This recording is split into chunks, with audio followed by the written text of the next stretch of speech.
वंदे जगद्गुरुं ओम कृष्णं वंदे जगद्गुरुं ओम कृष्णं वंदे जगद्गुरुं ओम कृष्णं वंदे जगद्गुरुं భగవద్గీత పఠన శ్లోకంలో ప్రారంభంగా భగవద్గీత అనేటువంటి గ్రంథం ఒక జ్ఞాన గ్రంథం. మనకందరికీ ఇది సులితం. ఈ భగవద్గీత యొక్క సారాంశం మనకందరికీ తెలిసిందే. పరాయణవాదాన్ని వదిలేసి పనితనాన్ని నేర్పించేది. బుద్ధి దౌర్బల్యాన్ని, హృదయ దౌర్బల్యాన్ని, పిరికితనాన్ని వదిలిపెట్టేసి తన కర్తవ్య ధర్మాన్ని నిర్వర్తించాలని చెప్పి అర్జునుడికి కృష్ణుడు బోధించినటువంటి విషాద యుగంలోని ఈ శ్లోకాన్ని మనమంతా పఠించుకుంటున్నాం. గత వారం చదివినటువంటి శ్లోకాన్ని మళ్ళీ మనం క్షమిస్తున్నాం.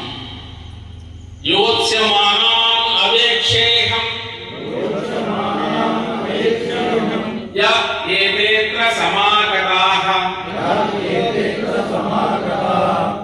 ధార్తరాష్ట్రస్య దుర్బుద్ధేః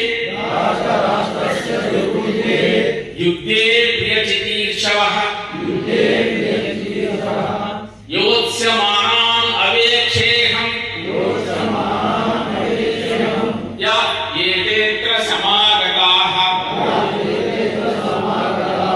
ధార్తరాష్ట్రస్య దుర్బుద్ధేః యుద్ధే ప్రియచికీర్షవః.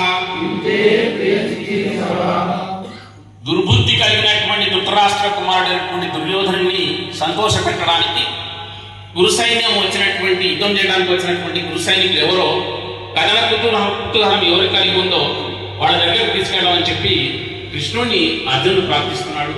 ఇది ఈ శ్లోకం యొక్క సారం. వందే జగద్గురుం ओम कृष्णं वंदे जगद्गुरुं ఓం కృష్ణం వందే జగద్గురుం ओम कृष्णं वंदे जगद्गुरुं భగవద్గీత పఠన శ్లోకంలో ప్రారంభంగా భగవద్గీత అనేటువంటి గ్రంథం ఒక జ్ఞాన గ్రంథం.